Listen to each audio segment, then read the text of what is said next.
c'est plus beau que je ne le pensais. Le paysage est magnifique. Ce programme sera une belle opportunité pour nous, les jeunes reporters. 28 zones ici des 14 régions ont été sélectionnées pour parler des questions environnementales. Je suis enthousiaste vraiment de faire cette découverte, ce clivage culturel et ethnique. musuma téye caméra musuma mën monter et su ma demee ba mën loolu tey di ko defal sama bopp c'est grâce à ce programme.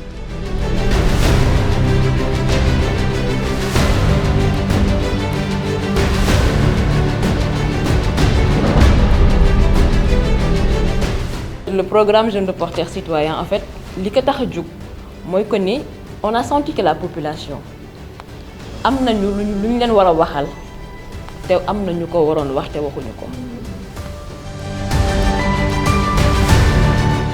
La particularité de la cohorte Alambi et à travers le programme Jeunes Reporters Citoyens, à notre manière bien sûr, on essaie de capaciter les jeunes à ce qu'ils puissent eux-mêmes produire des contenus, mais qui sont orientés vers les enjeux environnementaux. Profiter de l'expérience parce que l'expérience, pour moi, je suis une expérience bu mel nii et gën leen a gëm seen bopp gën leen engagé wu parce que jaamu yàlla bu mag a mag moo nekk ci engagement.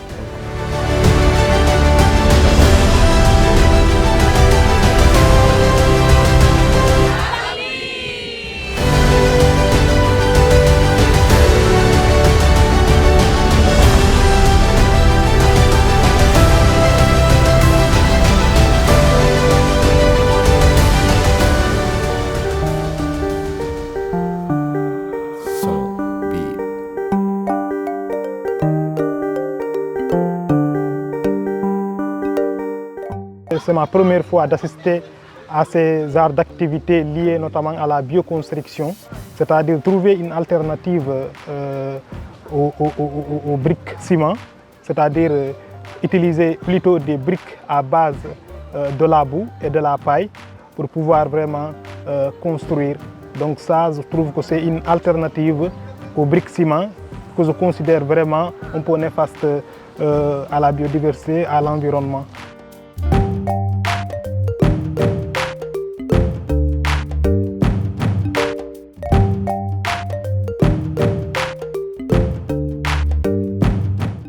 N'importe où, riz, oignons, pommes de terre, alors qu'on en cultive dans ce pays. C'est pas du tout normal. Si on ne se lance pas dans l'agriculture actuellement, nous serons 100% dépendants. Et non parlant des conséquences sur notre santé et l'environnement. Je parle bien sûr de l'agriculture bio. Le sol ne donne plus, finally on ne récolte plus. C'est le comble, le globe n'en peut plus. Nos ressources nous sont ôtées, la mer ne dort plus, on ne respire. Le cinéma est un art, comme je l'ai dit, le 7e art, qui raconte des histoires par des images en mouvement, par du son, mais surtout par des techniques de narration.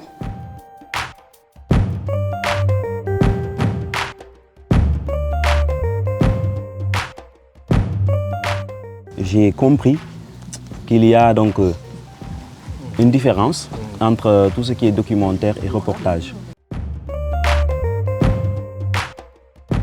Les idées sont là, mais avoir ce qu'on appelle la possibilité de les écrire, c'est ça qui cause problème. Aujourd'hui, je serais capable d'écrire mes propres scénarios sur des thématiques qui parlent de l'environnement, des défis environnementaux et aussi climatiques dans ma région, au Sénégal et partout dans le monde.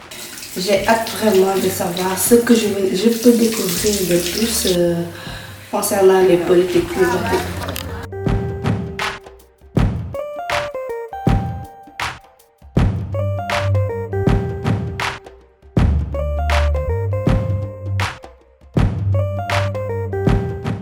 Il ne s'agit pas de dire que je ne vis pas directement les choses, donc ça ne me concerne pas, non. Et moi, je me dis que nous tous, nous vivons les impacts du changement climatique, surtout au niveau de la santé. Aujourd'hui, nous voyons que les personnes souffrent des maladies pulmonaires et c'est à cause du changement climatique.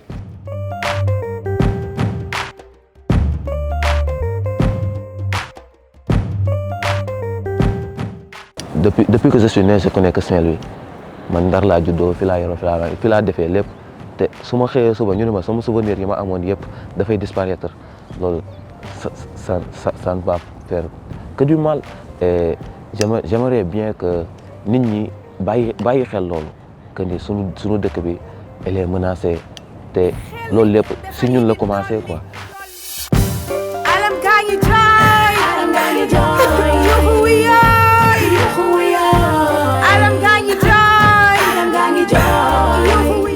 visite bi am naa si plus de connaissance parce que xamal na ma lu ma xamul woon jàngal na ma lu ma jàngul woon bàyyiloo na ma xel ci lu bëri ba bi nga xam ne su ma gisaatee keneen ki nga xam ne xamul woon li nga xam ne moom moo di turu picc yi am na tur yi ma si jàpp xam naa tey jii su ma gisoon benn picc léegi dinaa mën a wax picc bii fu mu jógee wala ma woo la ni la kaay nga xam wala nga dem si ñi nga xam ñoom ñu mën a jàngal.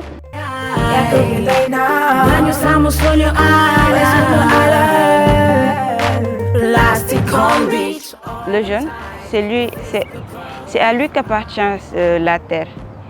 Les grands, ils vont nous laisser ici et c'est nous qui allons être les grands de demain. Donc nous devons vraiment être attachés à la santé environnementale, savoir les solutions à proposer pour d'éventuelles circonstances.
degrés Celsius.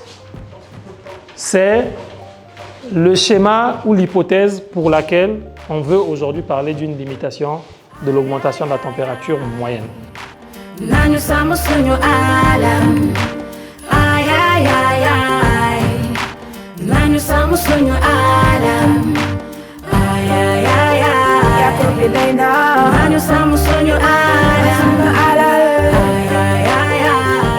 ñu ne réchauffement global boobu lan la ñu ne ni mu doon tàngee avant ak ni muy tàngee léegi c'est différent donc le climat est en train de changer ñu ne pourquoi ñu ne parce que dafa am benn phénomène bu ñëw di dérégler l'équilibre naturel des choses ñu ne phénomène boobu lan la ñu ne l'augmentation des gaz à effet de serre.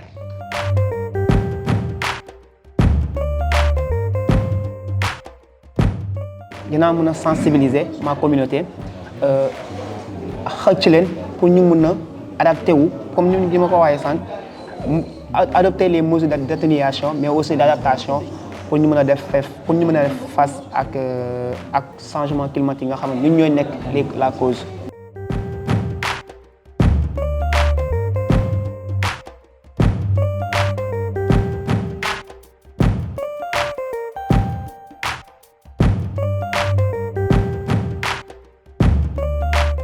Il faut avoir vraiment une attitude responsable, savoir qu'aujourd'hui la désinformation est un enjeu mondial. À côté des journalistes classiques, il y a ce qu'on appelle le journaliste citoyen. Donc le journaliste citoyen, c'est lui qui vraiment doit en tout cas informer positivement sa communauté, sensibiliser vraiment sur en tout cas les faits de sa localité, mais tout en restant fidèle en tout cas de la citoyenneté, de sa communauté. Chaque citoyen maintenant, à partir de son téléphone, peut produire une information. C'est accessible à tout le monde.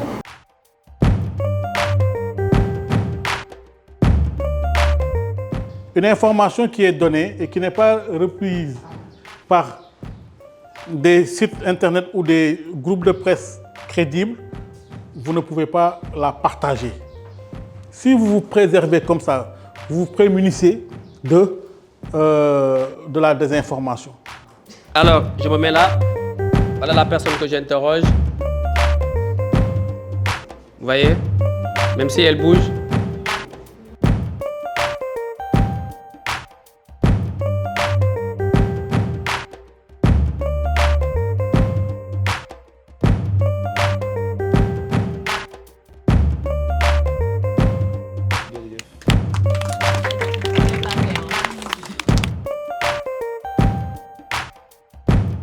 On a des projets. Ces projets-là ne vont pas forcément changer le Sénégal. Non, non, mais on va contribuer.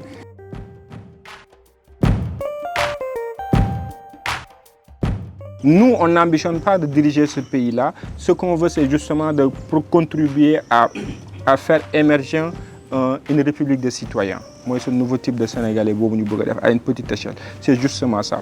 Et c'est à partir de ce moment-là qu'on s'est dit qu'il faut le faire pour donner l'occasion aux jeunes de comprendre que nous avons cette force pour être dans la rue contestée, mais nous avons une force de proposition. Il y en a marre, c'est deux versants. L'aspect populaire qui se mobilise quand il y a des contestations, quand il y a des questions politiques sérieuses, nous mobiliser. Mais de l'autre aussi, un versant proposer des idées à travers des projets, c'est matérialisé par le bureau de tabac.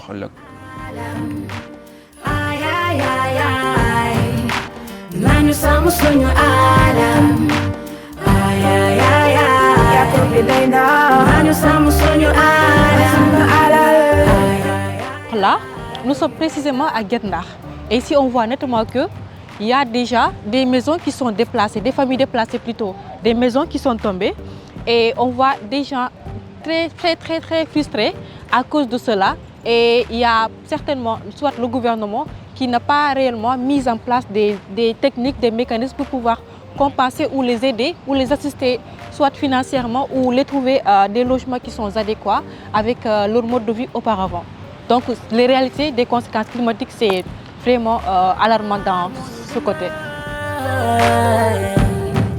Nos sols ne donnent plus, finally on ne récolte plus. C'est le comble, le globe n'en peut plus. Nos ressources nous sont ôtées, la mer ne dort plus, on ne respire plus. Nous sommes ici depuis 2016, nous avons presque 10 ans. Depuis que nous sommes ici, nous avons une amélioration qui a changé notre cadre de vie. Fu nekk nag fu nu war taxaw nan fa fu nu war wax nan fa. On les a privés tout simplement de leur dignité parce qu'ils n'ont plus d'école, ils n'ont plus d'assainissement parce qu'ils ont dit qu'après la pluie il y a beaucoup d'eau. Ils n'ont même pas de toilettes adéquates pour leurs besoins.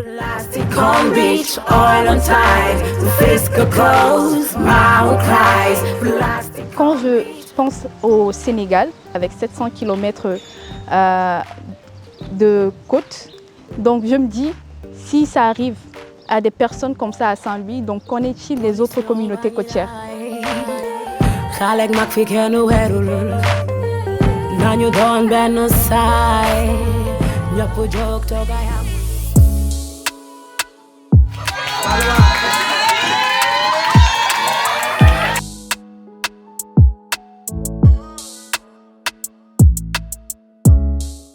Cher ami, vouloir c'est pouvoir. Alors, ayant envie de porter la voix des sans-voix, Gandiol nous a unis pour une cause noble, celle de devenir l'avocat de l'environnement.